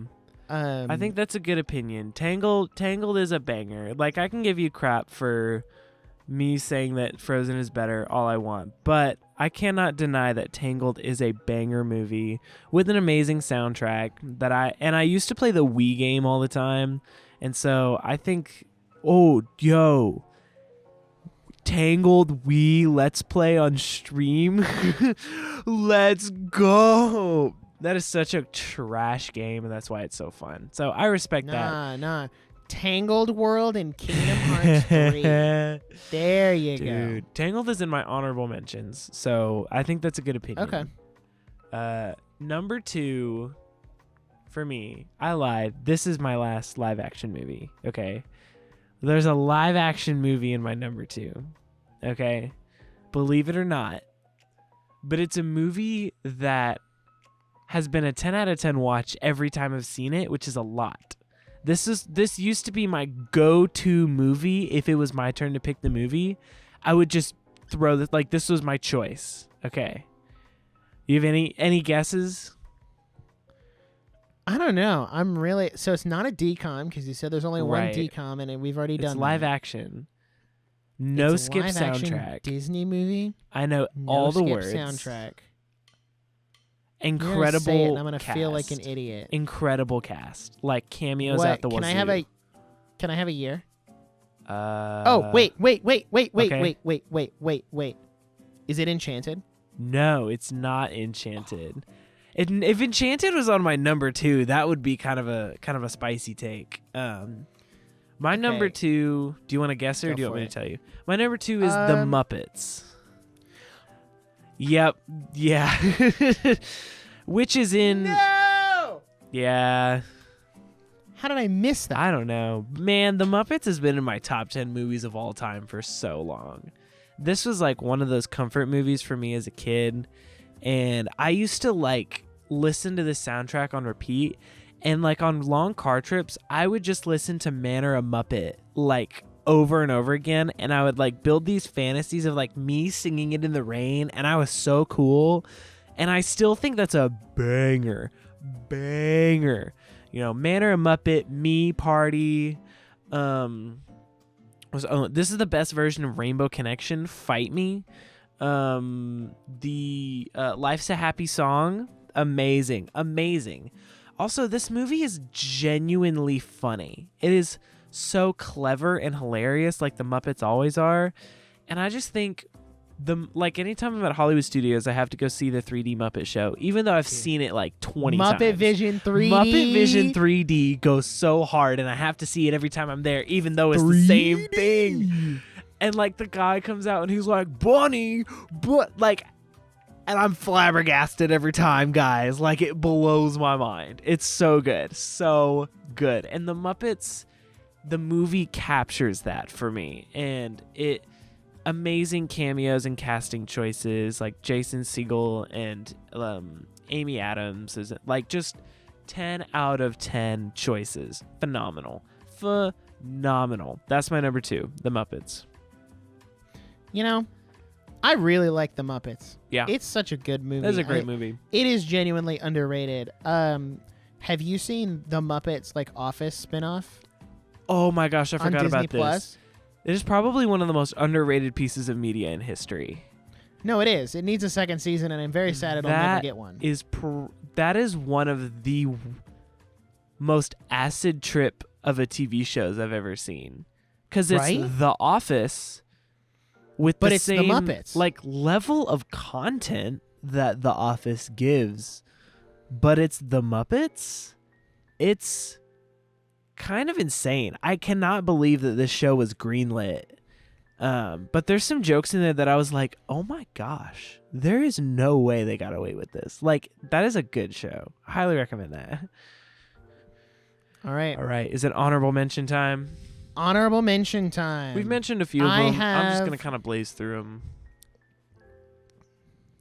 I have 3 that I haven't talked about. The other 3 I have mentioned already. I have 4 we have not talked about. Okay. So I have Beauty and the Beast, the animated one. Right. Already talked about that. One that is extremely good, and I'm kind of heartbroken it didn't make top 10, is Wreck-It Ralph. That is a banger. It's such a good like video game movie because much like Pirates of the Caribbean, there's no lore for them to go off of, so it can just be a video game movie.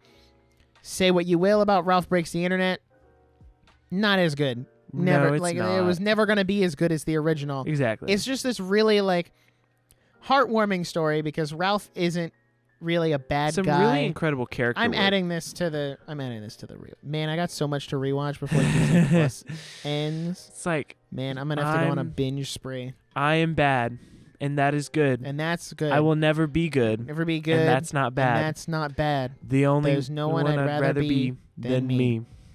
And Heartwarming. amen. Heartwarming. Just phenomenal Also, story.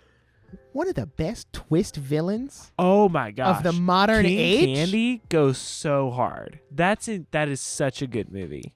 Dude, that Oh. was such a good twist. Dang. Ah. Now what can I swap out for Wreck-It Ralph on my top 10? I know, right? I was really thinking about it. I feel like rip. if we had put this list together a month ago and been able to actually like have the time to watch through them all, it would be the different. ranking would be a lot different. But Because I think Wreck-It Ralph would end up surpassing The Lion King or Aladdin yeah. for me. But I don't know. We've already Who's lost to the say? list. Who's to so, my next one, another underrated one, Treasure Planet. Banger. I watched this one Banger. a couple years ago, Niche banger. and everyone was like, Treasure Planet is so underrated. Nobody talks about it. And I was like, guys, you're cringe. If nobody talks about it, it can't be that good.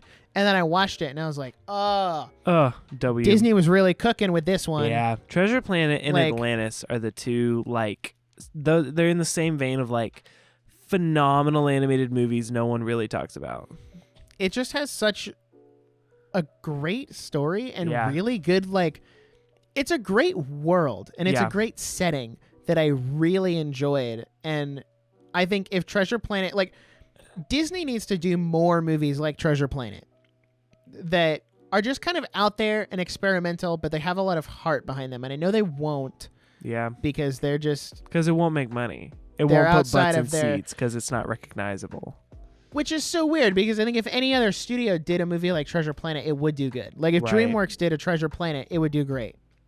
But No, it's you're because right. Disney doesn't have the confidence. I think Treasure Planet today would do really good Mm-hmm. compared to what When it it- did when it did. when it originally came Yeah. out. So, already talked about Teen Beach Movie. Okay, next one. Jackson didn't know about this until we were going down the list. Yeah, And to be fair, sorry. I forgot until we were going down the list. I put Herbie Goes Bananas, but that's really like to encapsulate all of the Herbie movies except for Fully Loaded. Get that crap out of here. Okay? As soon as Jackson said he hadn't seen any of the Herbie movies, I have a Herbie revisit penciled in for next year because these movies, dude, are top freaking tier movies. Okay? I totally forgot they were Disney movies. I was so into Herbie as a kid. Like, I had a Herbie themed birthday party Oh where my the gosh. actual like physical vehicle showed up. It was What? so cool. Oh my Herbie- gosh. Is a banger, okay? And the only reason people like the Volkswagen Bug is because of Herbie. So I'm going to be Wow. rewatching Herbie because we own all of them on DVD. Okay. I would love to see if I can get them on Blu-ray, but I highly doubt it because they're so Old. Yeah. But yeah, that's my last honorable mention because the other one was Pirates of the Caribbean. Yeah. But we've already talked about that. Honorable mentions that we've already talked about. We talked about Meet the Robinsons, Beauty and the Beast, Chicken Little, Tangled. We've not talked about Chicken Oh, Little. not Chicken Little. You're right. We've already talked about Meet the Robinsons, Beauty and the Beast, Tangled, and Enchanted. Enchanted We is didn't talk about Enchanted. fine. Enchanted is underrated. I think the soundtrack goes hard. It's not like, it's still kind of a B tier movie, like quality wise, and so it's not top 10, but it is phenomenal. You can't forget it has Sonic the Hedgehog 2 Exactly. star James Marsden That's what in I'm it. saying. Narnia. And Dear the Evan Li- Hansen star Amy Adams. That's what I'm saying. You also don't sleep on the Chronicles of Narnia, The Lion, the Witch, and the Wardrobe. That's a Disney movie, guys. Don't forget it. That movie is phenomenal. C.S. Lewis is a genius. Also, Chicken Little, underrated. That's a really, really funny and creative and just wacky movie that I connected with as a kid. Not top 10 material, but still phenomenal. Emperor's New Groove is up there. Phenomenal movie. Probably one of Disney's best ever. But the one honorable mention I really want to talk about is if you have not seen Bolt. Oh my God! Don't stop. at me. Bolt Stop. is like I kid you not. Kid you freaking not. Bolt is an S tier movie. False. S tier. That is such a banger. The dog is a movie star. The dog is a movie star. And it's John Travolta. And he thinks he's a movie star. That's crazy. That's so good. And there's so much heart. And finding this is a coming of age story for a dog who's a movie star. How can you not get excited about that? You see, I also quote this movie all the time. I always, as a production person, I'm always like, who cares if the dog sees a boom mic? I say that all the time. I also say, okay, Mindy from the network. So, but also Rhino the hamster. If you don't know my boy Rhino the hamster, then don't at me. That guy's iconic. Ring Ring Destiny. I've been expecting your call. That is such a good movie that no one is ready for that conversation. No one is ready for that conversation. Have I even seen this movie? Miley Cyrus is in it, dude. They sing a really good song. It goes unmarked on Letterboxd. I've never seen Bolt. That's a good movie. As I add more movies to my list to rewatch, it really makes me not want to get rid of Disney. I guess this is how they get you. This is how they get you. That's what I'm saying. Because I'm like, how am I going to watch all these movies in a month? Yeah. That's a lot. All right. Number one. I think you should go so I can end. Our number one Disney movies of all time. For us personally.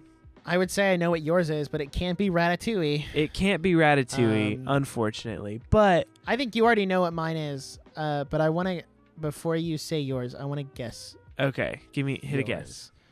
Let me think. Is it new or old? And old. By new, I mean pre or post 2000. Old. Okay, so it's if I'm remembering correctly, it's old. Look on Letterboxd. It'll tell you what year it came out. Oh, that's based. I don't want to get this guess wrong because you don't know the year your number one Disney movie came out. It's old. It's old? Yes. Pre-2000. Pre-2000. Jackson's favorite Disney movie. Would I know it? Yeah, absolutely. Okay. I know for a fact that you would know it. Okay, I really want to figure it out. Because otherwise you're going to say it and I'm going to feel like an idiot. I don't think you told me what it was. So it's old. Do you want to hint? Pre-2000. Narrow it down. Give me 70s, 80s, 90s. 90s. 90s? Okay, so it's a 90s animated movie? Yes. Okay, what animated movies came out in the 90s? It can't be one we've already talked about. We haven't talked about it yet, right? It has been talked about on this episode. But I saved my thoughts because it was my number one.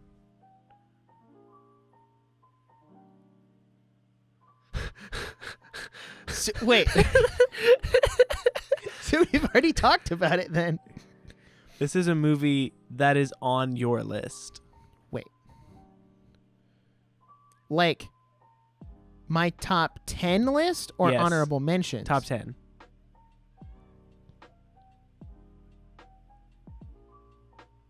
Wait. Is it Aladdin? No.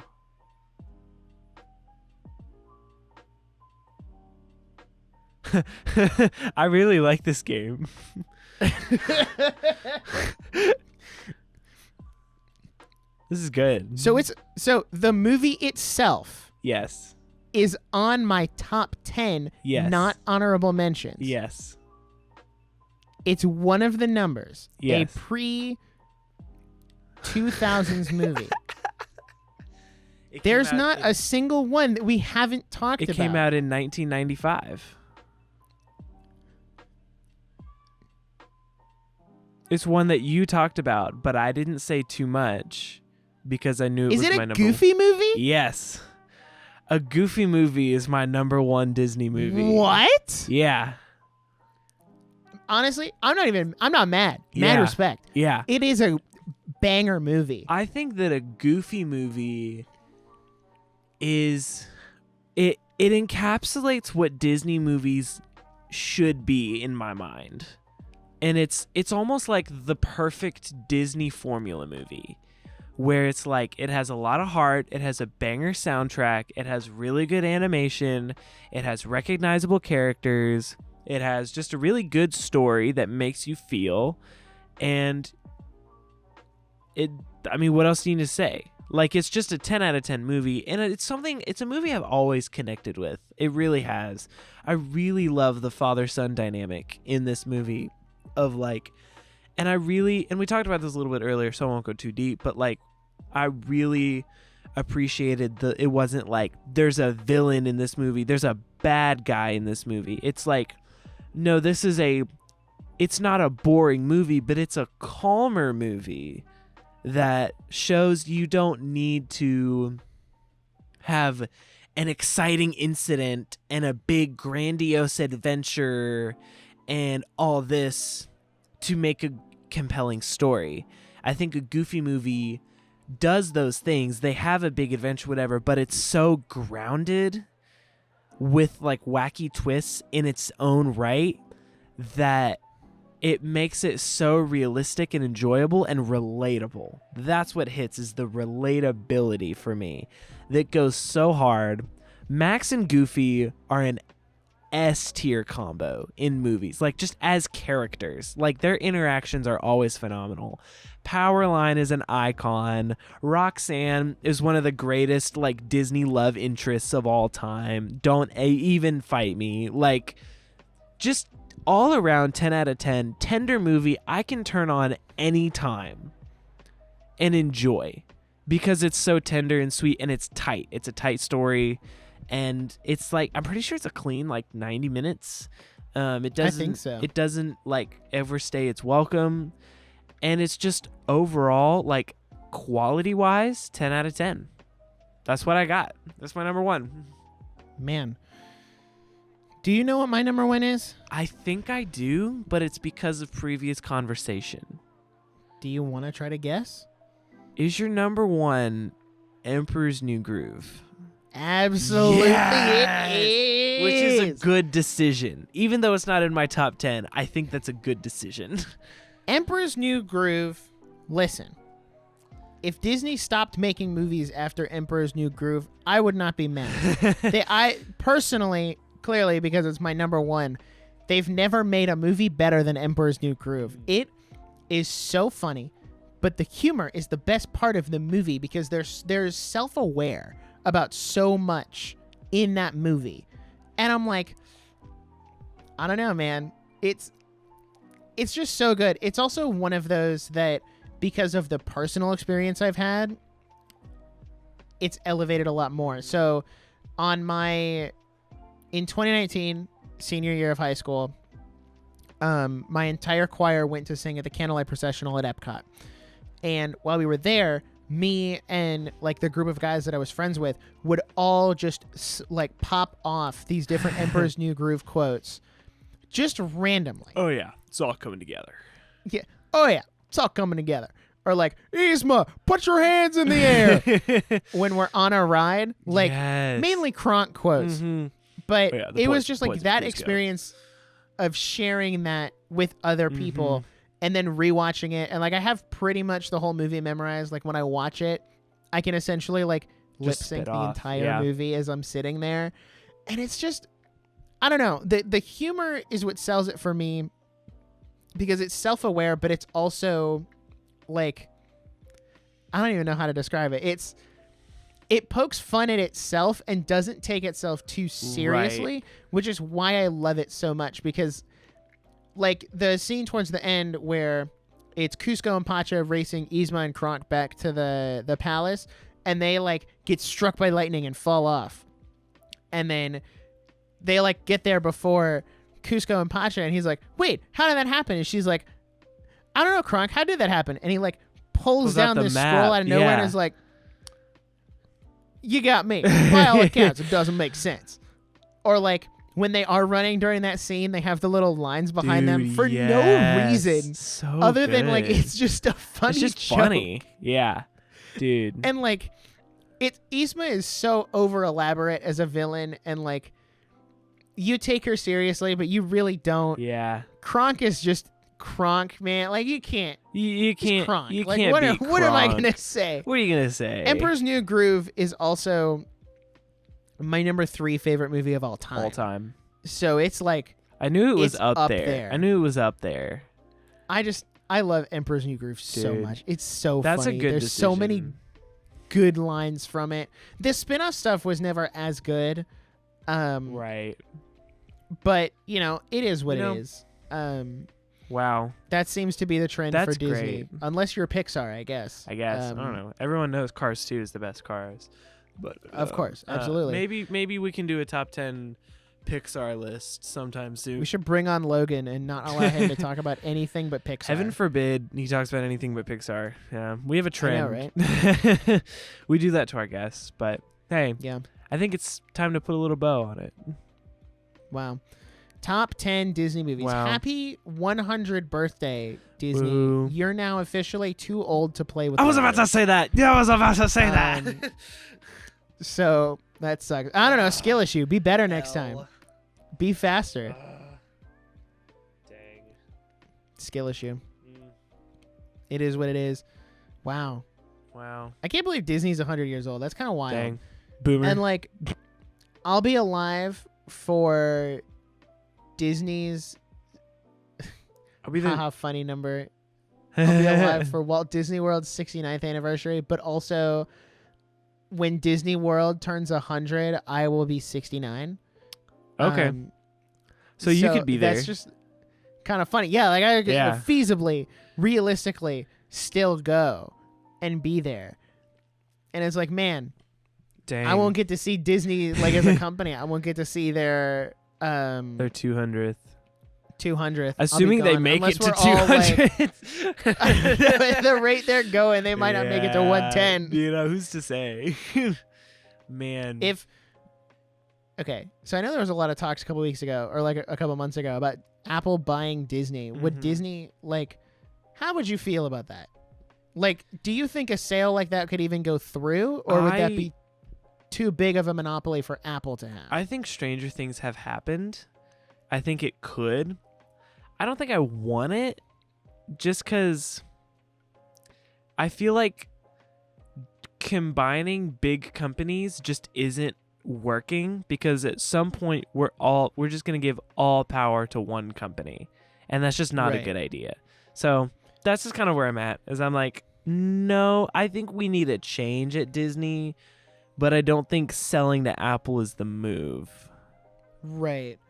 And I remember I was looking this up with some coworkers one day. We were doing like, because one of my coworkers was like, wow, all these different companies own this stuff. And I was like, no, everything in the world is pretty much owned by like 6 companies. Right. And we looked it up, and I think it was 30 years ago. So like early 90s or like 50 years ago, there were 60 companies that owned everything in the world, and through buyouts and consolidation is now owned by 10. Oh. Or it was like, it was a Dang. really big jump Yeah. like that. And it was kind of shocking to see like, oh, everything used to be owned by a bunch of separate people, but now it's Now like it's all together. these different, like all these different companies have all the power, which is so weird. Interesting. And I think we should go, like, that's why indie film is probably going to start blowing up more, because people are like, well, I don't want to support Disney, but do you understand how much I have to cut out to not Right. support Disney? So I feel like I don't know. I feel like I hate Disney until I look at a list of their movies and I'm like, Yeah, I do like Big Hero 6 though. And it's just like, yeah, I do like a goofy movie though. See, that's why I like buying all my Disney movies secondhand, because it means I don't have to directly support Disney, but I can still get the movies that I want. That's based. I like that. Man. Well, So- would you like to outro or do you want me to? You can, because I introed. We're All supposed to right. swap. Except for last Oh. episode when I was dying. Oh, I thought you were supposed to outro. That's so my bad. So, thank you so much for listening to this episode of the Nerdiest Podcast. Thank you if you made it all the way through. We really appreciate it. If you want to stay up to date with the podcast, you can follow us on Instagram and Twitter at the Nerdiest Podcast, or at NerdPod on Twitter, or with the links in the description. That's probably your easiest bet, just because it's right there and you click them.